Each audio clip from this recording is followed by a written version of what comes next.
नमस्कार, मेरा नाम दीप भगवती है। मैं गुवाहाटी असम से बिलोंग करता हूँ। मैं एक मेडिकल स्टूडेंट हूँ फाइनल ईयर का। और मेरा एक्सीडेंट हुआ था आपका 7 अप्रैल को। हम्म। मैं जब घर को आ रहा था तो मेरा एक्सीडेंट हो गया था उस टाइम। और एक्सीडेंट होने के बाद मेरा दो हड्डी का फ्रैक्चर हो गया था। एक टिबिया का और एक फिबुला का फ्रैक्चर हो गया था। तो उसके बाद मैं हम लोग का यहाँ का हमारे शहर का जो सरकारी हॉस्पिटल है गुवाहाटी मेडिकल कॉलेज हॉस्पिटल, मैं उस हॉस्पिटल में एडमिट हुआ 7 अप्रैल को। फिर 7 अप्रैल, 8 अप्रैल और 9 अप्रैल को मैं वहां पे हॉस्पिटल में रहा। 9 अप्रैल को मुझे पूरा प्लास्टर चढ़ाया गया पूरा पैर में। हम्म। उसके बाद मुझे 20 मई को बुलाया गया। 20 मई को मेरा फॉलोअप था। 20 मई को जब गया उस टाइम डॉक्टर ने एक्सरे निकाल के देखा कि डॉक्टर डॉक्टर ने देखा कि कुछ इम्प्रूवमेंट नहीं था, इसीलिए उन्होंने पहला वाला प्लास्टर को काट दिया। पहला वाला प्लास्टर को काटने के बाद मेरा पैर का मूवमेंट देखा उन्होंने, हड्डी का मूवमेंट हो रहा है कि नहीं वो देखा। उसके बाद दोबारा 20 मई को प्लास्टर चढ़ाया गया। जो प्लास्टर आपका मेरा नी जॉइंट से लेके एंकल जॉइंट तक का था। उसके बाद मैंने देखा कि मैंने सोचा कि मैं तो स्टूडेंट हूँ, मेरा आगे का लाइफ भी है, एग्जाम भी है, मुझे आगे जिंदगी में कुछ करना भी है, तो करियर का भी बात आ गया। इसीलिए मैंने सोचा कि ऐसे नहीं होगा। उसके बाद मैंने दूसरों से मेडिकल ओपिनियन लेना शुरू किया कि क्या करना सही रहेगा। तो क्योंकि हड्डी का फ्रैक्चर में दो ही ऑप्शन रहता है, या तो प्लास्टर कर सकते हैं नहीं तो सर्जरी कर सकते हैं। तो उसके बाद हमारे यहाँ के डॉक्टर के साथ मेरी मम्मी मेरा एक्सरे लेके गई, बातचीत किया। उसके बाद ये निर्णय हुआ कि मैं ऑपरेशन करूंगा। और ऑपरेशन करने के लिए 31 मई को मैं हॉस्पिटल में एडमिट हुआ।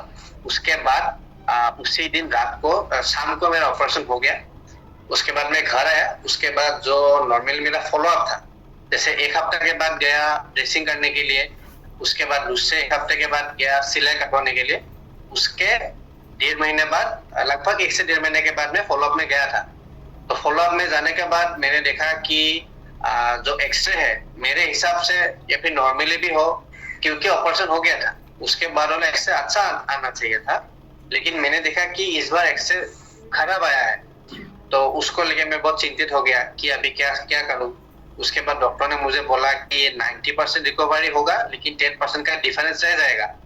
तो उनके बातों से मुझे ऐसा लगा कि शायद मैं जब सही हो जाऊंगा उसके बाद शायद जब मैं चलने लगूंगा तो शायद मेरा जो प्रॉब्लम है वो डिफरेंस समझ में आने लगेगा। तो ये सुन के मुझे बहुत बुरा लगा। उसके बाद मैंने सोचा कि मुझे अभी डॉक्टर को चेंज करना पड़ेगा। उसके बाद मैंने क्या किया, हमारे यहाँ पे एम्स है हॉस्पिटल, तो वहां पे मैंने गया। वहां पे जाने के बाद डॉक्टर ने मेरा कंडीशन अच्छे से देखा, मुझे पैर को उठाने के लिए बोला, चलने के लिए बोला। उसके बाद उन्होंने बोला कि आपका ऑपरेशन सही से हुआ है, चिंता करने की बात नहीं है, अच्छे से फिजियोथेरेपी कीजिए और अपना माइंडसेट को थोड़ा स्ट्रॉन्ग कीजिए। फिर मुझे लगा कि ऑलरेडी मेरा हड्डी मतलब अलाइनमेंट में नहीं है, थोड़ा डिस्प्लेस हो गया है। तो ये सोच के मैंने सोचा कि नहीं, ये एम्स का डॉक्टर का बात को मैं बाकी चीज मान सकता हूँ, लेकिन उन्होंने जो मुझे बोला है फुल वेट बेयरिंग केस है, तो उसके मैं थोड़ा अगेंस्ट था। इसीलिए मैंने और एक दूसरा डॉक्टर को दिखाया। तो तीसरे डॉक्टर को दिखाने बाद तीसरा डॉक्टर ने बोला कि आपका जो पहला ऑपरेशन हुआ है वो एकदम परफेक्ट नहीं हुआ है, लेकिन आप मतलब चल सकते हो उसके उसके अनुसार। उसके बाद उन्होंने क्या किया, उन्होंने मुझे बोला कि आप सिर्फ टो टचिंग कीजिए, कोई वजन मत डालिए पैर में। उसके बाद उन्होंने मुझे बोला कि क्योंकि फ्रैक्चर होने के बाद मिनिमम हम लोग 3 महीने हम लोग देखते हैं कि 3 महीने में क्या हालत है। 3 महीने अगर कंप्लीट नहीं होते हैं तो उसके बाद हम लोग सेकेंड ओपिनियन नहीं दे सकते, सर्जरी करना है फिर जो भी करना है। तो उसके बाद 3 महीने होने के बाद जब मैं फिर से चेकअप में गया तो उन्होंने देखा, फिर एक्सरे निकाला। एक्सरे निकालने के बाद सीटी स्कैन भी करवाया। उसके बाद उन्होंने देखा कि धीरे धीरे थोड़ा इम्प्रूवमेंट हो रहा है। इसके बीचों बीच क्योंकि हमारे यहाँ में यह प्रचलित है कि बिहार में स्पेशली पटना में ऑर्थोपेडिक्स का बहुत अच्छा इलाज होता है। इसीलिए हमारे यहाँ पे एक पटना से बहुत बड़े डॉक्टर आए थे, एक्सपीरियंस डॉक्टर। तो मैंने सोचा कि क्यों ना उनसे भी एक परामर्श लिया जाए। तो उनके साथ जब मैं कंसल्ट करने के लिए गया तो उन्होंने देखा और देख के बोला कि अभी आप टो टचिंग ही कीजिए, और आगे और अगर आपको और डिटेल में जानना है, डिटेल में कंसल्टेशन करवाना है तो पटना में एक बार आ सकते हैं। तो उसके बाद मैंने उनको पूछा कि हाल फिलहाल में आप मुझे ये बताइए कि मेरा जो हड्डी का डिस्प्लेसमेंट हुआ है, जो दिख रहा है, अगर मैं जब सही हो जाऊंगा तो क्या ये मतलब दिखेगा कि नहीं? तो उनके अनुसार भी उन्होंने बोला कि 5 डिग्री का एंगुलेशन है, तो 5 डिग्री का एंगुलेशन में कुछ पता नहीं चलता। तो ये सोच के मैं फिर घर में वापस आ गया। उसके बाद 20 सितंबर को मैं जो मेरा पहला डॉक्टर के साथ कंसल्ट कर रहा था, उनके पास जब मैं गया तो उन्होंने बोला कि अभी तो आपका स्थिति ठीक है और ये धीरे धीरे इम्प्रूवमेंट हो रहा है। इसी बीच में मैं आप लोग का मेडिसिन भी ले रहा था। तो उस टाइम में उन्होंने बोला कि इसका बाद वाला जो चेकअप होगा, यानी कि 19 अक्टूबर को उस उस फॉलोअप में या फिर चेकअप में वो देखेंगे कि हड्डी का क्या स्थिति है। मेरा एंकल जोन के पास थोड़ा गैप रह गया था, तो उन्होंने बोला कि ये गैप अगर फिलअप हो जाएगा तो कोई बात नहीं, मैं आपको वजन से चलने के लिए बोल दूंगा। लेकिन अगर गैप फिलअप होने दिखेगा तो ऑपरेशन करके एक स्क्रू निकाल लेंगे। तो अभी उस दिन के बाद से मैं अभी 50% वेट देके चल रहा हूँ। तो पहली बात तो ये है कि मैं तो नॉर्मली आपका एलोपैथिक मेडिसिन ले रहा था, उसके बाद एलोपैथिक ट्रीटमेंट भी कर रहा था। उसके बाद मैंने देखा कि उसमें मेरे मन के मुताबिक मुझे रिजल्ट नहीं मिल रहा है बिल्कुल। तो मैंने सोचा कि क्यों ना दूसरा कुछ देखो, इंटरनेट में रिसर्च कर, गूगल में रिसर्च करके देखो। तो यूट्यूब में सर्वाइवल निखिल, उनका एक चैनल है, निखिल भैया का, सॉरी नितिन भैया, हाँ, तो नितिन भैया का मैंने चैनल देखा। तो नितिन भैया का चैनल में मैंने देखा कि कुछ पेशेंट ने झायरा का ट्रीटमेंट यूज किया है, उनको अच्छा रिजल्ट मिला है। उसके बाद कुछ पेशेंट जिन्होंने ट्रीटमेंट लेके उनको अच्छा रिजल्ट मिला है, उनके साथ नितिन भैया ने आपका ऑनलाइन में बात किया था। तो मुझे लगा कि मैं भी इस बारे में थोड़ा रिसर्च करके देखता हूँ। तो उसके बाद मैं आप लोग का ऑनलाइन वेबसाइट में गया, वहाँ पे देखा क्या चीज लिखा हुआ था। फिर आप लोग का ऑनलाइन वहाँ पे मैंने देखा कुछ वीडियो है कि किसको कितना मतलब इम्प्रूवमेंट मिला है, रिजल्ट मिला है। फिर वहाँ पे मैंने देखा कि यहाँ पे नॉन इंडियन वाला हड्डी भी जुड़ जाता है। तो मैंने सोचा मेरा तो एटलीस्ट नॉन इंडियन तो नहीं हुआ है, लेकिन डिलेड इंडियन हुआ है। तो मुझे लगा अगर नॉन इंडियन का रिजल्ट मिल रहा है तो डिलेड इंडियन के लिए क्यों नहीं मिलेगा।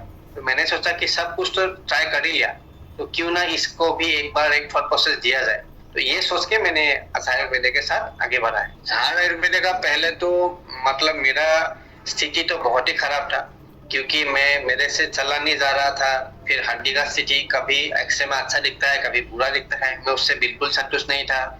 उसके बाद जब मैं झार आयुर्वेद के साथ संपर्क किया, उसके बाद झार आयुर्वेद से मुझे बोला गया कि आपको हम लोग मेडिसिन देंगे, उसके बाद आपका प्रोग्रेस के हिसाब से आपको मेडिसिन कम या ज्यादा करेंगे। तो हाल फिलहाल तक मैंने झार आयुर्वेद का 4 मेडिसिन ले लिया है और मेरा अभी ट्रीटमेंट चल रहा है उनके साथ जी। तो झार आयुर्वेद का जब मैं ट्रीटमेंट ले रहा था, उसके बाद से जब भी मैं एक्सरे निकलता हूँ, मुझे मतलब मेरे मन मुताबिक तो इतना भी बहुत अच्छा रिजल्ट नहीं मिला, लेकिन रिजल्ट मुझे दिख रहा है जो एलोपैथी ट्रीटमेंट में नहीं दिख रहा था। अगर उसके साथ मैं कंपेयर करूं तो मुझे धीरे धीरे करके इम्प्रूवमेंट दिख रहा है, जिसका वजह से मुझे लास्ट चेकअप में डॉक्टर ने मुझे जैसे बोला गया था उन्होंने कि अगर इम्प्रूवमेंट देखेंगे तो मुझे वेट देने के लिए बोलेंगे। तो उसी मुताबिक झार आयुर्वेद के साथ ट्रीटमेंट कंटिन्यू करने की वजह से मैं अभी वेट देके चल पा रहा हूँ। तो शुरुआत से लेके लगभग 4 डॉक्टर को परामर्श मतलब कंसल्ट करने के बाद मैं झार आयुर्वेद के पास पहुंचा हूँ। तो झार आयुर्वेद के साथ मैं जब से जुड़ा हूँ, तब से मैंने एक चीज देखा है कि झार आयुर्वेद से मुझे हर वक्त मैं जब भी उनके साथ बातचीत करता हूँ तो अच्छा व्यवहार मुझे मिला है। और मैं जो भी सवाल पूछता हूँ, जब भी पूछता हूँ, मुझे उसका हर वक्त सही से जवाब मिलता है। झार आयुर्वेद के जितने भी लोग हैं, उनका जो बिहेवियर है वो बहुत अच्छा होता है। और मतलब कभी भी गुस्सा हो या मतलब रूड बिहेवियर कभी भी जिंदगी में देखने के लिए मिला ही नहीं है।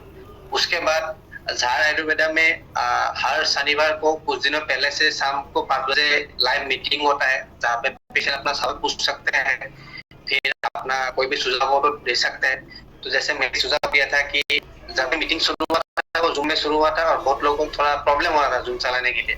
तो मैंने खुद से एक सुझाव दिया था कि अगर हो सके तो गूगल मीट में, तो वो सुझाव मेरा लिया गया और उस सुझाव के बाद अभी मीटिंग गूगल मीट में ही चलता है।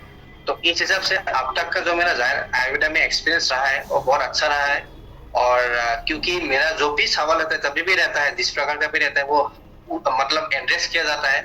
उसके बाद झार आयुर्वेदा में एक बहन जी है, वो मुझे फोन करके हमेशा मेरा हालचाल पूछती रहती है, मेरा अपडेट रखती है। फिर मैं कब डॉक्टर के पास गया, कब एक्सरे निकलवाया, कब आप लोग का मेडिसिन आप लोग का वहां से आप लोग ने कुरियर में भेजा, कब मुझे रिसीव हुआ, किस दिन मैंने लगाया, उसके बाद क्या प्रोग्रेस चल रहा है, आप लोग के पास हर एक रिकॉर्ड मेंटेन करता हो, वो बहुत अच्छा लगता है। क्योंकि बाकी लोग डॉक्टर तो भूल ही जाते हैं, कौन पेशेंट है क्या याद ही नहीं रहता है, लेकिन आप लोग पूरा अच्छे से खाते बही में आप लोग का मेंटेन करते हो। ये चीज मतलब दुनिया में मैं तो बोलूंगा कहीं भी देखने के लिए नहीं मिला। ये मुझे बहुत अच्छा लगा आयुर्वेदिक के बारे में। अब तक के हिसाब से तो आप लोग का मुझे सब चीज अच्छा ही लगा है। तो एक चीज जो जिसमें मुझे लगा कि सुधार का जरूरत है वो तो मैंने बोल ही दिया, लेकिन अब तक का जितना भी प्रोसेस देखा है मैंने अब तक का, तो मुझे मतलब अभी वैसा कुछ पॉइंट दिखा नहीं है कि मैं आपको सुधार करने के लिए मतलब या फिर इम्प्रूव करने के लिए बोलूं। अब तक का सब चीज में सही लगा है।